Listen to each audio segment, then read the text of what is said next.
and pie and watching the Longhorns beat the Aggies and all the other good things. Thanksgiving break. Let me start with some opening comments. Tonight, Secretary Blinken will travel to Brussels, Belgium, and Valletta, Malta. In Brussels, Secretary Blinken will attend the meeting of NATO Ministers of Foreign Affairs to discuss priorities for transatlantic security, including support for Ukraine's fight against Russia's aggression, deepening cooperation with NATO's southern neighborhood partners in the Middle East, North Africa, and Sahel regions, including by welcoming King Abdullah from Jordan, and beginning preparations for the upcoming NATO summit at The Hague in 2025. During this trip, the Secretary will join NATO allies in underscoring support for Ukraine's path to Euro-Atlantic integration. As we have said before, Ukraine's future is in NATO. In the face of the Kremlin's brutal attacks, Ukraine continues to deploy air defense systems that the United States and our allies and partners have delivered over the past year to successfully intercept and destroy a number of the missiles and drones fired by Russia. Allies will continue to support Ukraine's progress on interoperability as well as additional democratic and security sector reforms. We continue to focus on helping Ukraine to be in the strongest position possible on the battlefield and to ensure they are able to defend itself now and over the long term. In Malta, Secretary Blinken will attend the 31st OSCE Ministerial Council meeting to review the security situation in the Euro-Atlantic and Eurasian area and underscore U.S. support for OSCE's work on military, economic, environmental, and human security.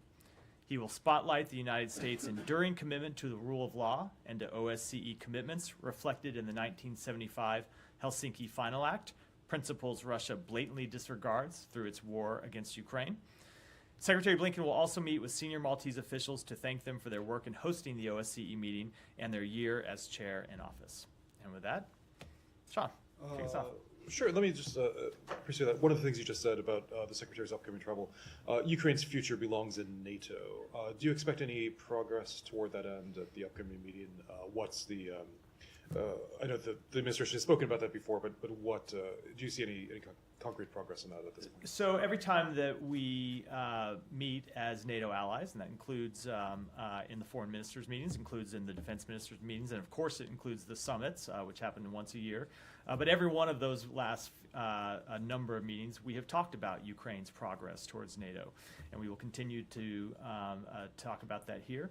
We'll have a number of meetings where he talks about how we can continue to pursue interoperability to make sure that Ukraine can work with NATO allies, and to talk about the reforms that that Ukraine continues to make to prepare its path towards NATO.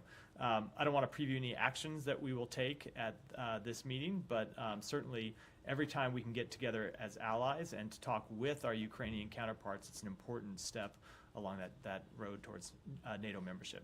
Sure. Unless somebody wants to continue that, can I change to Syria? Sure. I know there at least one statement over the weekend from the administration on this. I guess to begin with, in simple terms, what does the U.S. want to see happen in Syria right now? We've seen rebels advance on Aleppo. What's the policy outcome that the U.S. sees? Sure. So in the immediate term, what we want to see are de-escalation and protection of civilians and minority groups. But our overall policy remains the same, is that we want to see a serious and credible political process to end this civil war once and for all, with a political settlement consistent with United Nations Security Council Resolution 2254. As you know, Sean, that resolution calls for a process facilitated by the United Nations where the Syrian regime and the opposition groups would negotiate a path forward for Syria. It's important that that path be Syrian-led and that have a process that ultimately leads towards elections. That's what we want to see over the long term, but in the short term, we want to see a de-escalation of the situation and protection of civilians. And what policy levers does the U.S. have? I saw that the Secretary spoke with Foreign Minister Fidan yesterday. Turkey arguably has more influence than any others on these rebels. Was there a message to Turkey or to the rebels via Turkey? So I'm not going to talk about the private diplomatic conversation that he had with Foreign Minister Fidan, but in all of our conversations with countries in the region, we continue to urge every country to use any influence it has to press for de-escalation. We don't want to see any country try and take advantage of the situation in Syria, to try to take advantage of the instability in Syria. We want to see all countries use their influence, use their leverage to push for de-escalation, protection of civilians, and ultimately a political process forward. And for Assad, I mean, there's over the years there have been various statements on Assad's future. What's the U.S. policy? I mean, should Assad stay? Is the U.S. basically tacitly accepting that he's the least worst option? So look, nothing has changed with respect to our policy. Assad is a brutal dictator with blood on his hands, the blood of innocent civilians inside Syria, blood of his own people on his hands. Ultimately, what we want to see is a political process forward where the Syrian people get to determine who their leaders are. As I said, United Nations Security Council Resolution 2254 called for such a process. The Syrian government has never participated in that process. We continue to call on them to do so. We continue to call on all countries to use their influence to push forward that kind of political process that would lead to a path forward for the Syrian people, where the regime engages with opposition groups. We also believe it would be helpful if Russia and Iran stopped their destabilizing influence inside Syria. We have seen them continue to destabilize the situation going back more than a decade now, continue to play a role that is unhelpful not just to the Syrian people but to the broader region. Just maybe just one more, and then I'll pass on. But with on Iran in particular, I mean, obviously the Islamic Republic, this is its biggest ally, state ally in the region.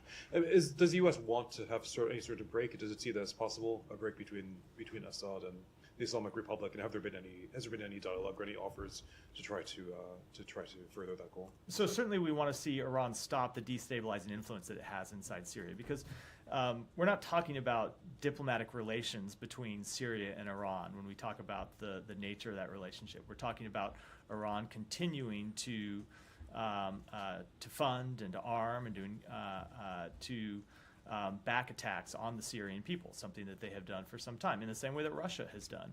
So we want to see Iran's destabilizing influence in Syria and in the broader region curtailed. We don't object to diplomatic relations between countries. What we do object to is the destabilizing influence that Iran plays in Syria and across the broader region.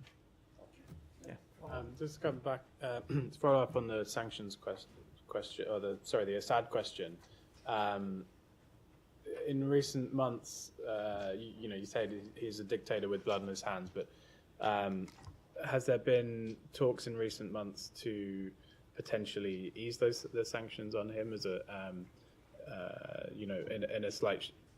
Basically, your allies in the region have now have a relationship with him, so there was a sense that the U.S. position had softened slightly. Well, let me say two things about that. One, with respect to our sanctions that we have imposed upon the Assad regime, they remain fully in effect. They have not changed. The Syrian regime has shown no change in behavior that would indicate that our sanctions should change. The second thing I'll say about that is, yes, we have seen countries in the region who are close partners in some cases with the United States normalize their relations with the Syrian regime. And if you recall, we were quite clear when those governments normalized relations with Syria that we did not think that was a productive step forward, and that countries should not normalize relations with Syria in exchange for no change in behavior by the Syrian regime. And we have seen no change in behavior by the Syrian regime, which is why we objected to those steps when they took place. So you're saying they shouldn't have normalized relations, but now they have. Do you hope that they will push in a specific direction on Assad? Of course, we hope that every country that has influence with the Syrian regime will push for full implementation of UN Security Council Resolution 2254, that will push for the Assad regime to actually engage with its own people, to actually engage in a dialogue and a political process with its own people, instead of continuing to engage in civil war with them. And I think the Caesar Act sanctions have a sunset clause on December 20th. I think that's down to lawmakers to renew that, but what's the administration's position, will you be asking for those to be renewed? So I can't preview any steps today that we'll take with respect to Congress, but all of our sanctions, including the mandatory sanctions under the Caesar Act, remain fully in effect today. Just to clarify, I think the previous U.S. government position on Assad had been that he has to go. You're saying, he's a dictator with blood in his hands, but you're not outright saying that he should leave. There has been no change in our position with respect to the Syrian regime, but ultimately, we believe that this is a decision for the Syrian people to make, which is why we are calling for a Syrian-led process under the auspices of UN Security Council Resolution 2254 to determine the appropriate path forward for the Syrian government. Yeah, Said, go ahead. Now, you said that countries with influence with the Syrian regime have to use their influence and so on. What about countries with influence over Jabhat Tahrir Sham? That is really a terrorist organization. It has emerged from Jabhat al-Nusra, which is basically Al-Qaeda. So what about those countries that basically aid this rebel group that is really terrorist in nature? As I said, we have been very clear that every country with influence with anyone in Syria should use that influence, should use that leverage to press for de-escalation of the situation. Including Turkey? Including every country. Are you talking to Turkey on this area? The Secretary talked to, if you looked at the readout we put out, the Secretary talked to the Foreign Minister of Turkey yesterday. And without getting into a private diplomatic conversation, I can assure you in all of our conversations with countries in the region, we are urging them to use any influence they have to press for de-escalation. Many analysts in the area believe that Turkey, harbors a lot of ambition to basically annex Aleppo and Idlib. They already they occupy about 11% of Syria. They control probably 30% of that. So are you urging Turkey to pull out of Syria? Now, I'm not going to get into private diplomatic conversations. Ultimately, we want to see a path forward for the Syrian people to determine the future of their country. No other country outside of Syria, no other country anywhere in the world. It is a question for the Syrian people and no one else. I want to ask about Gaza, but I'll defer to someone if they want to talk about Syria. On Syria, too, Matt, we know that you are against the Assad regime and you are against HTS, but in the past you supported the rebels, the moderate rebels. Do you support them now in their invasion or in their retaking of the territories in Syria? So we are making clear that we want to see de-escalation of the situation. I don't think I could be any more clear about that. And ultimately, we want to see a political process forward. You were right that the organization that launched this offensive over the weekend is a terrorist organization designated as such by the United States.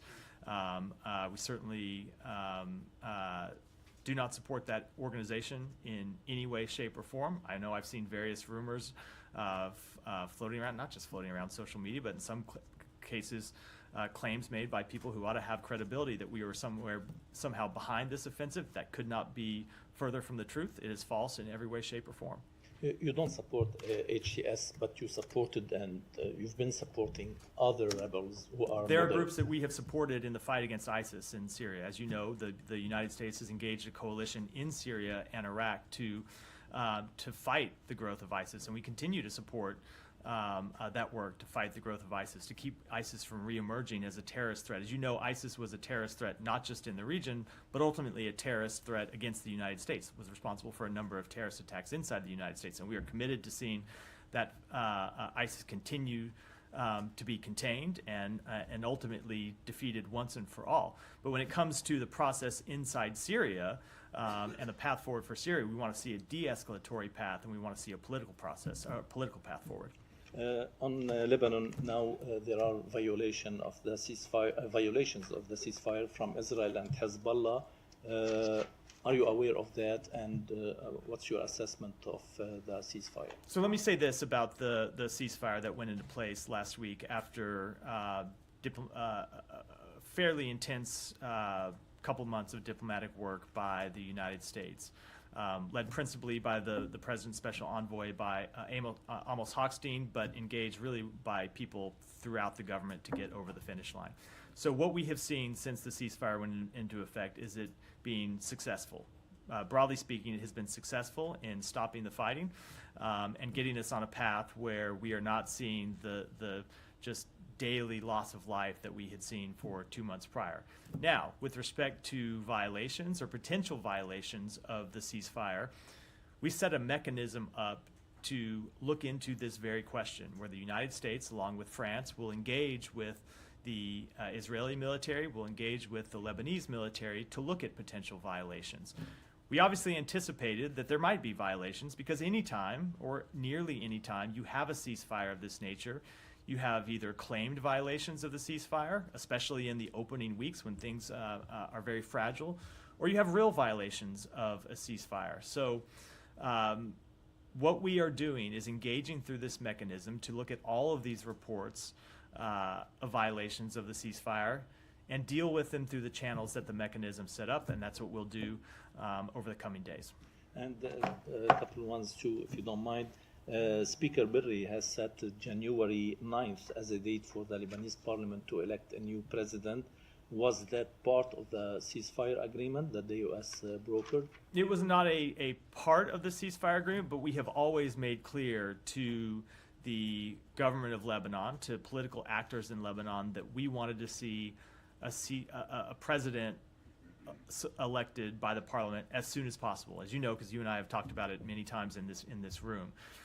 We have been pushing for the election of a new president for several years now, dating back well before October 7th, dating well back before the intensification of conflict between Israel and Hezbollah in September of this year.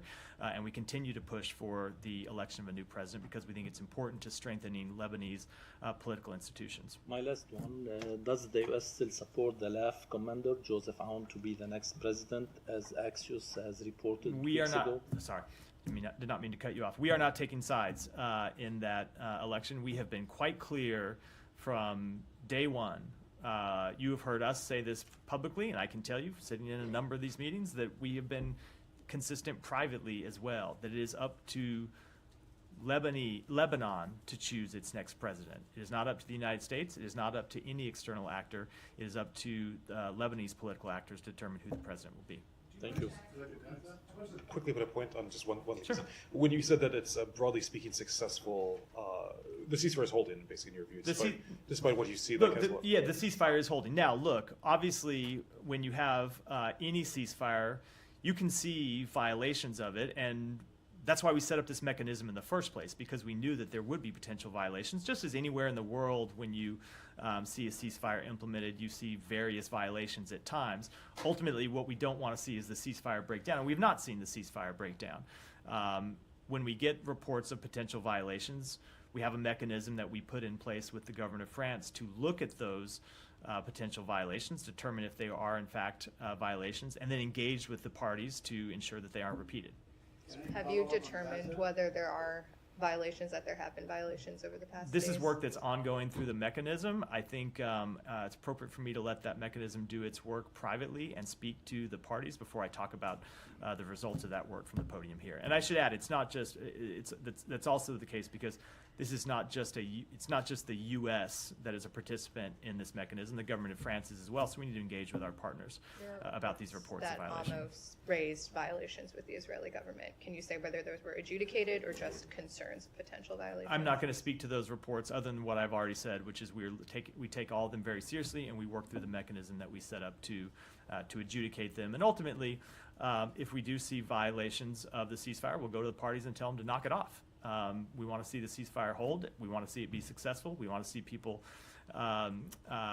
be able to return to their homes in southern Lebanon and northern Israel. Under the terms of the agreement, does the U.S. believe Israel has the right to take kinetic military action if they themselves deem something to have been a violation or a potential threat? Do they have the right to then militarily launch any sort of operation into Lebanon? So, first of all, there's a mechanism, and I think it is, before I get to the broader answer, it's important that the mechanism be allowed to work and determine what are violations and what are not. But every country, both Israel, every country, that includes Israel and includes Lebanon as well, has the inherent right to self-defense under international law. That was a fact before the implementation of this ceasefire agreement. It remains a fact that all countries have the right to self-defense under international law. Well, the reason I asked Matt is there are reports coming out of Israel now that the Israelis have informed the U.S. that they intend to strike Lebanon in response to the Hezbollah projectiles that were fired earlier today. Does that fit within the confines of the agreement? I am not going to speak to reports of possible action, hypothetical action, and try to litigate from here whether those would violate the ceasefire agreement or not. We're going to have those conversations privately.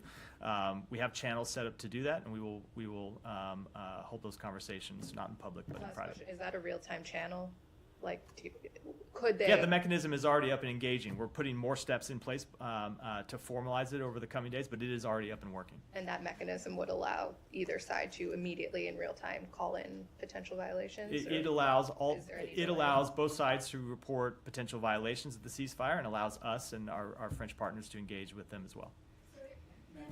Yeah, Heba, go ahead. Yes. So what's the difference then between now and after 2006? If what you are asking the parties to report to you instead of stopping what's happening, it's just we will have another round. Since the ceasefire was brokered, we saw multiple violations.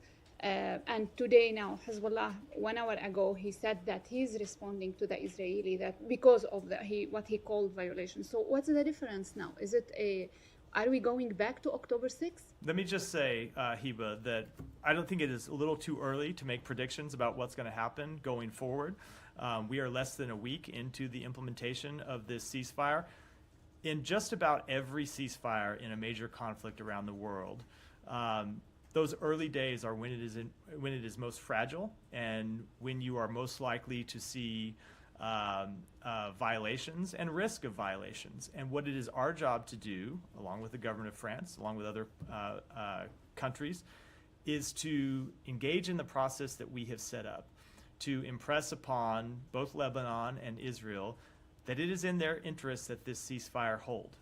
And it is in their interest that this ceasefire be fully implemented. Because remember, we are at the early stages in a process that calls for, over the next probably 55, 54 days now, where Israel will fully withdraw all of its troops, something that hasn't happened yet because we aren't yet at that stage of the ceasefire. For that to work, we have to see a continued broad holding of the ceasefire. We need to see the mechanism work work through its procedures to make sure violations are reported and dealt with as they should be, and that is an important difference from the ceasefire in 2006.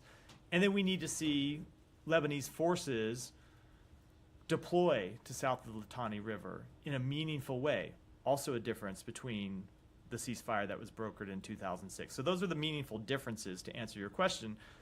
But we are less than a week into this. I think it's a little too early to make judgments about what the future is going to look like. Okay, I want to ask again about Syria. Saeed, just be patient. I swear. I come to you every day. You know I'm going to come to you. Sorry, Hold your horses a second. Just about Syria and the sanctions.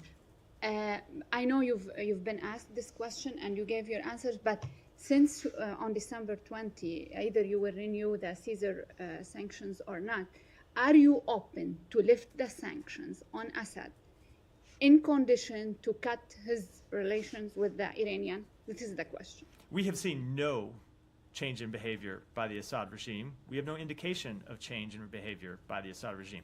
Let me just answer the question broadly about all of our sanctions. None of the sanctions that we impose are ever meant to be permanent. We impose sanctions as a consequence for behavior taken by other countries, taken by other entities, taken by other actors. And we want those entities and actors to change their behavior. And anytime a country changes its behavior, we are open to changing our sanctions posture. That's not a statement about Assad. That is a statement about every actor in every country in the world on whom we have imposed sanctions. But that said, we have seen no indication that the Assad regime is prepared to change its behavior, and that is why all of our sanctions remain in place. What if you have guarantees, some of your regional partners telling you that we can guarantee that he will cut relations with us? Are you open? I mean, this statement signals that you are open.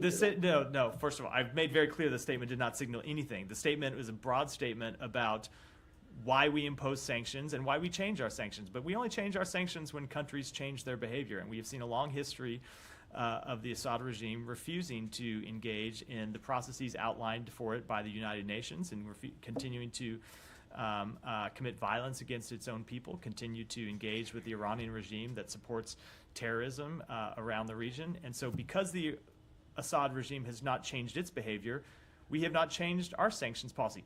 Now, if it changed its posture, I'm not even going to get into hypotheticals.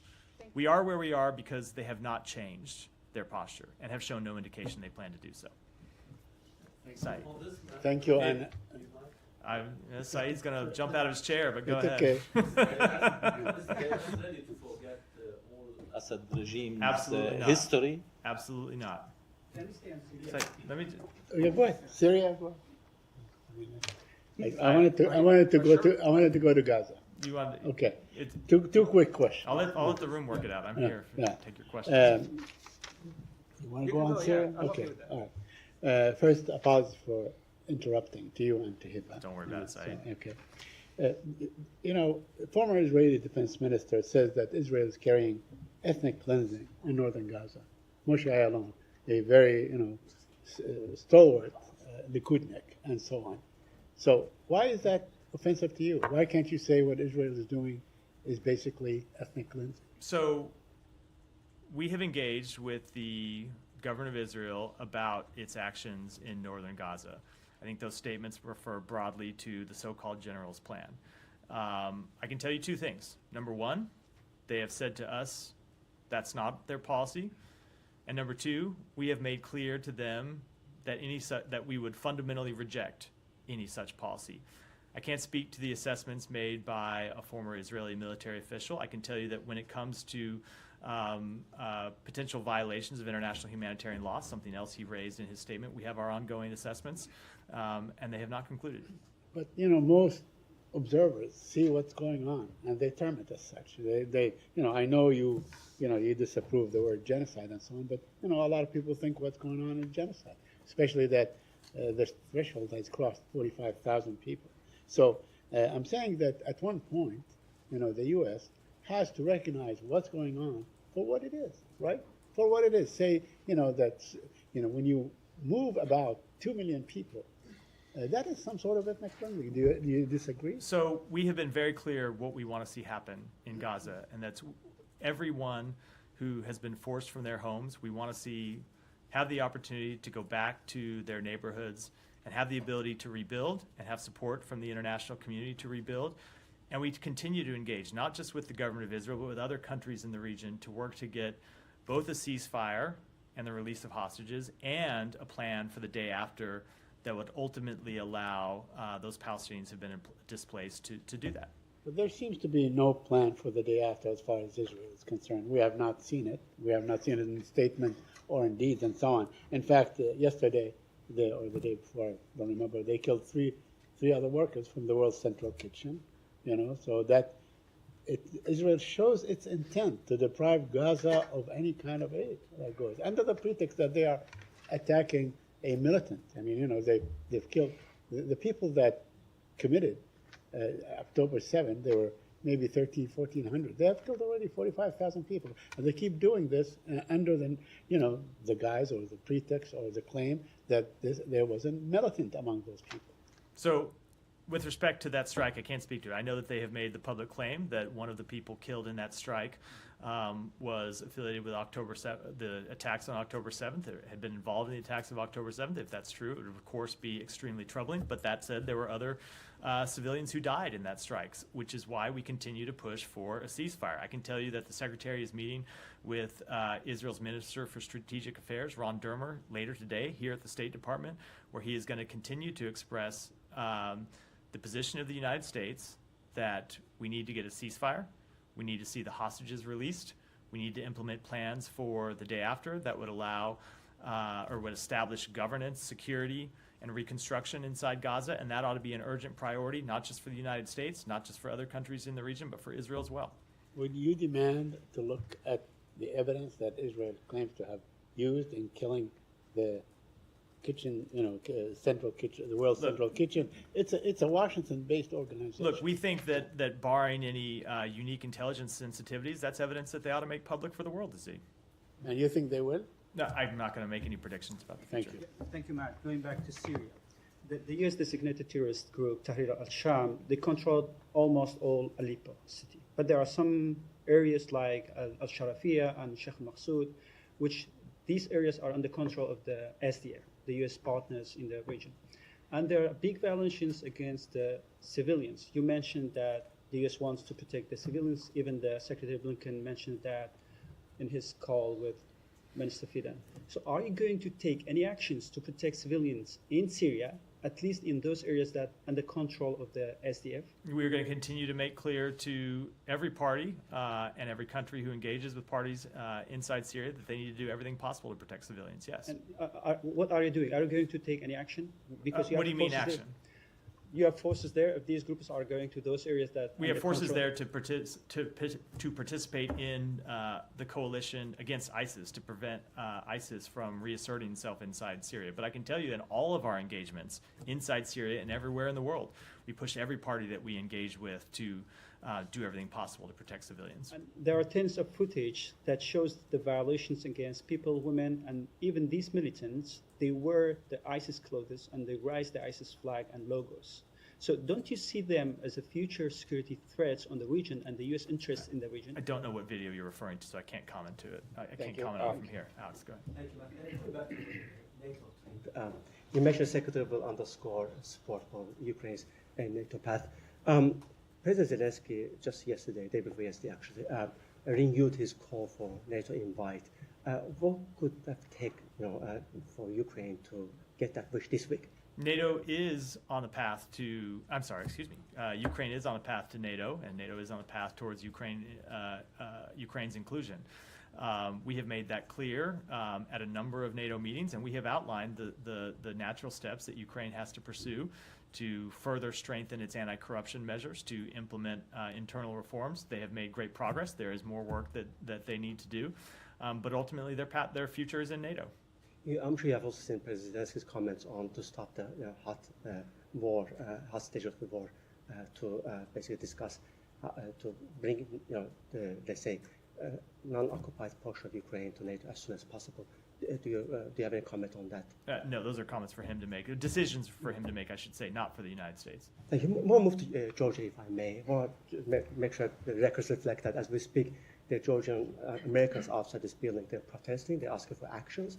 They're asking for similar actions that Baltics, took today. The Canadian government also signaled that they're going to come up with sanctions. What is preventing you from announcing sanctions against Ivanishvili and his henchmen? So, Alex, because we've been down this road before, that we do not preview sanctions from this podium. We will, whenever we have sanctions announcements to make, we make them, and I know that you report on them when we do.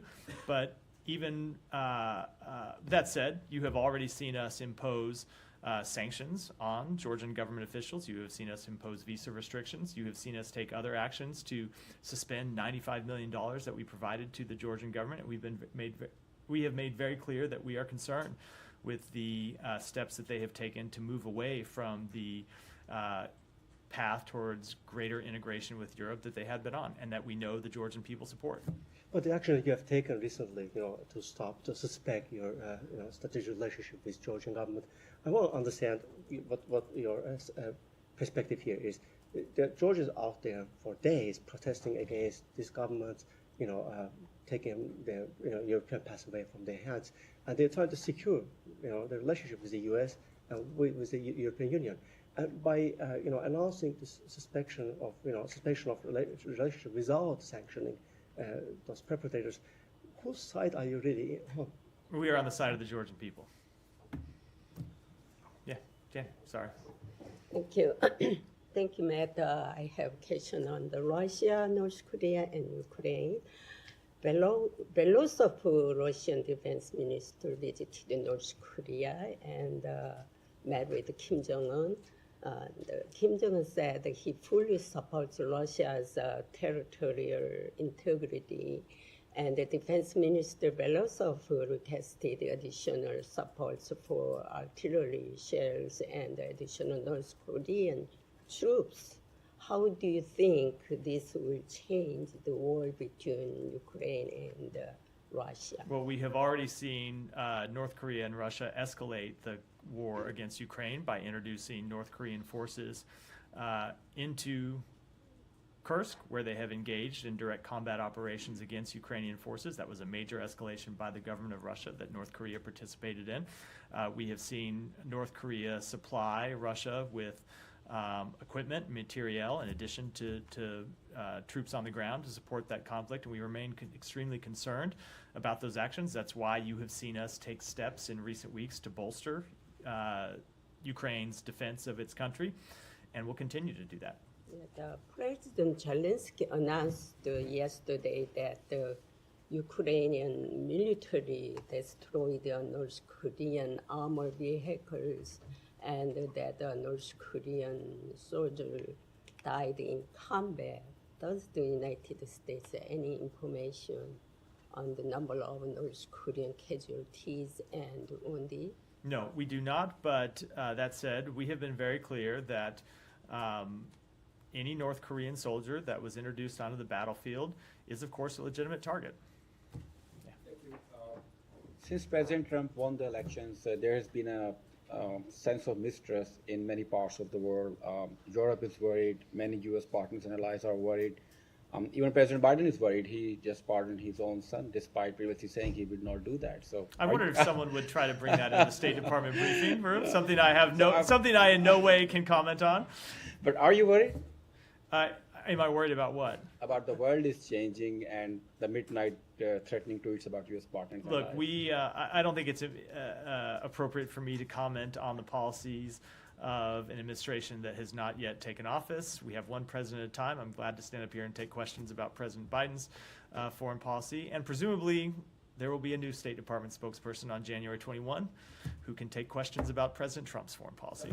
After a series of terrorist attacks, Pakistan is ramping up a military operation against terrorists as more than 1,000 people, including security forces, were killed.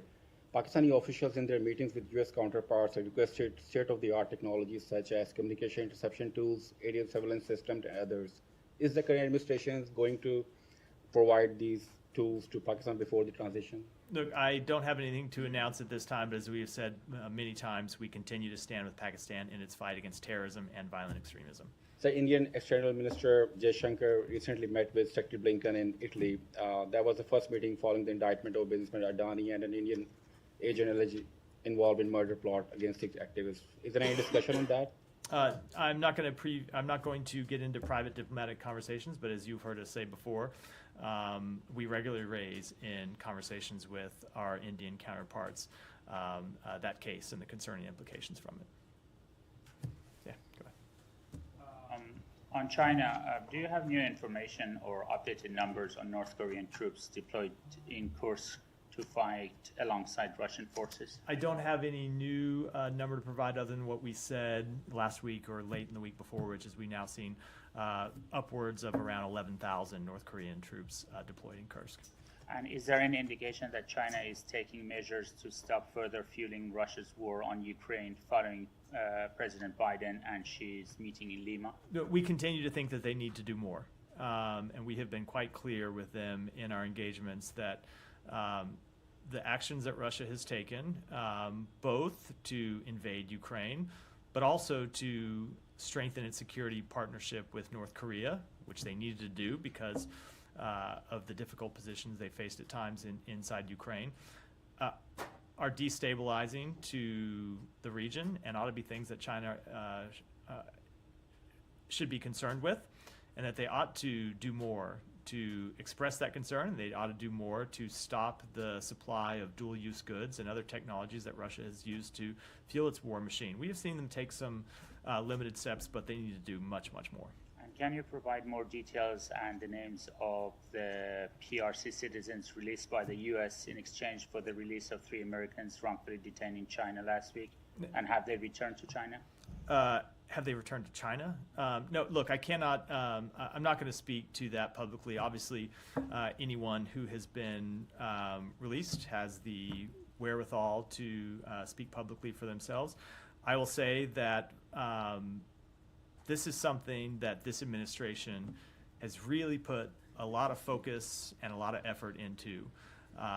We have now secured the release of more than 50 wrongfully detained and unjustly detained Americans held around the world. I can tell you that in every meeting Secretary Blinken had with his Chinese counterparts, he raised the cases of Americans who were wrongfully detained in China and pressed for their release. And we were determined to get them released before this administration left office. And we have been able to accomplish that. And now there are no wrongfully detained Americans in China. And we will continue to work to secure the release of any wrongfully detained Americans anywhere in the world. And last one, would it be fair to say that China's travel advisory could return to level 3 if the arbitrary detention or exit bans persist? Of course. I mean, when it comes to determining our travel advisories, we look at the behavior of the countries, and China's travel advisory had gone from a level 2 to a level 3 because we had seen them wrongfully detaining Americans. And that's one of the indicators that you look at to determine what the appropriate level ought to be for any country is whether they are wrongfully detaining Americans. China was, and so they were moved up to a level 3. They are no longer wrongfully detaining Americans, so they've moved back down to a level 2, but it's true for China as it is true for any country in the world, that if they are wrongfully detaining our citizens, we will work to get them back. And of course it will have an impact on the travel advisories that we issue from the State Department.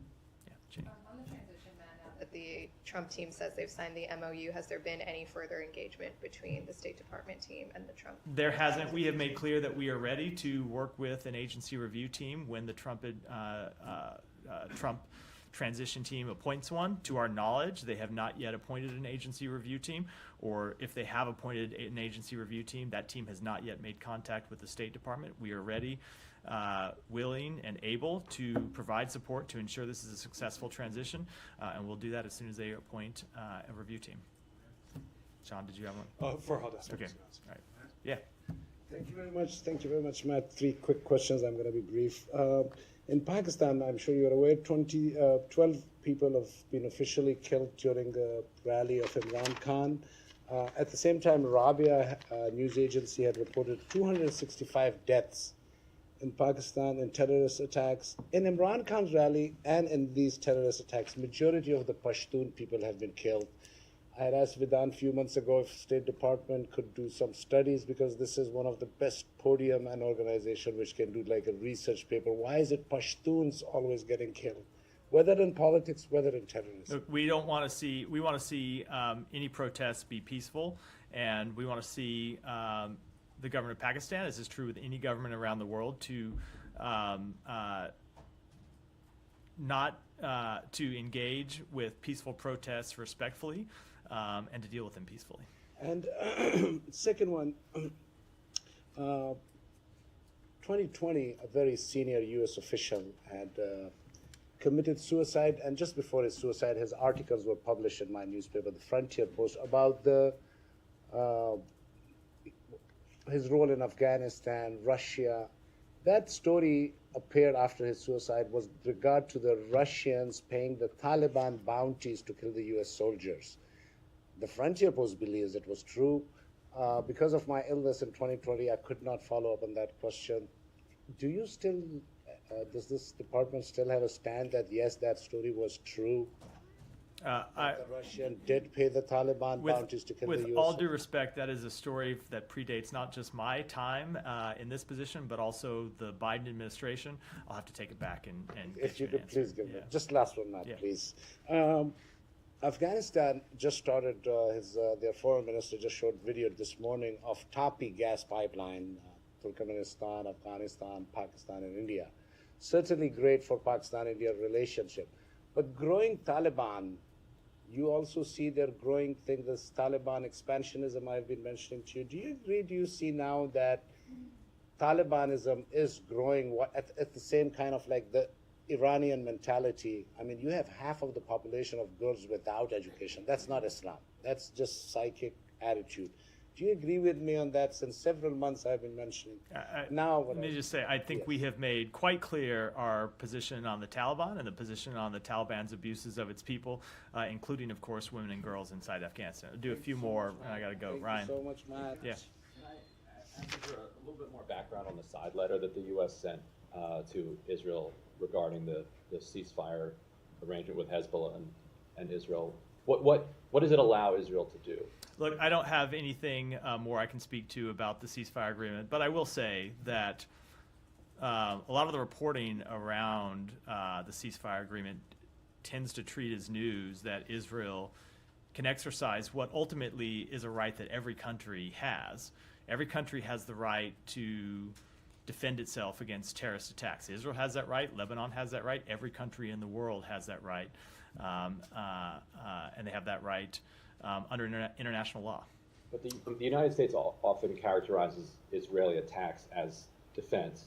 France says that Israel has violated the ceasefire 52 times at this point, but if they're just recouched as Israel defending itself, is Israel allowed to continue to attack Hezbollah as long as it says that was self-defense, that was self-defense? Look, as I said in response to questions earlier, we have a mechanism that we have set up to look at these exact questions and to look at reports of ceasefire violations and to determine whether, in fact, they were violations of the ceasefire, whether, in fact, if an incident was in some way justified because somebody had come under the threat of harm. And I'm not going to make those judgments from here before that group has the opportunity to work through these questions. That's why we set it up in the first place, so it could do so in a diligent way, and that's what they're going to do. But that said, we believe that it is in the interest of Israel and Lebanon that this ceasefire hold. Remember, when you look at it from Israel's perspective, the 70,000 Israeli citizens that have been forced from their homes don't get to return home if the ceasefire collapses. So it is very much in Israel's interest to see this ceasefire hold, and we're going to continue to press them to adhere to it. Would there be any additional consequences from the U.S. if Israel was determined through this mechanism to have broken the ceasefire? I'm just not going to get into hypotheticals from here. Go ahead, and we'll end it there. Yeah. First housekeeping question.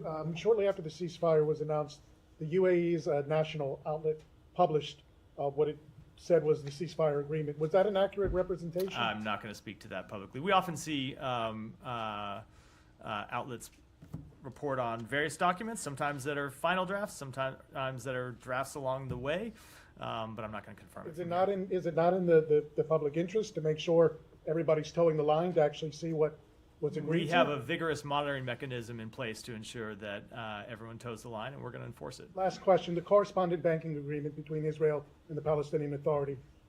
Minister Smotrich said that he got a guarantee from the U.S. that they wouldn't take any further action at the Security Council against Israel. Were there any agreements, were there negotiations in place to get this correspondent banking agreement extended for a year? So we had really intense discussions with the government of Israel about extending this correspondent banking agreement. Much more intense conversations than should have been necessary.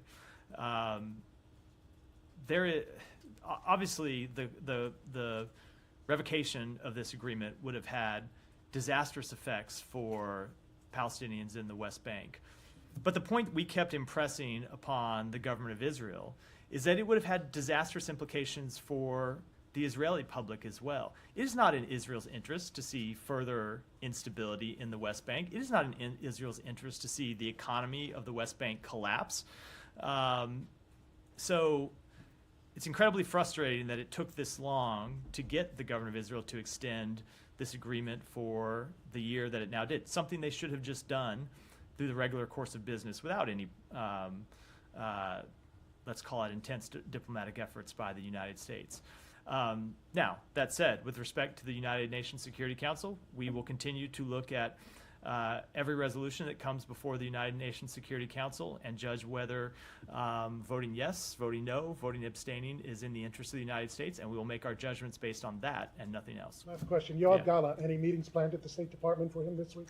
I don't have any to announce. As I think you know, Secretary. I announced at the beginning of the briefing. Secretary Blinken is leaving tonight, so he won't be here the remainder of the week. I don't know whether he's meeting with other officials at the State Department while he's here. With that, I'm late for a meeting, so I got to wrap for today. Thanks, everyone.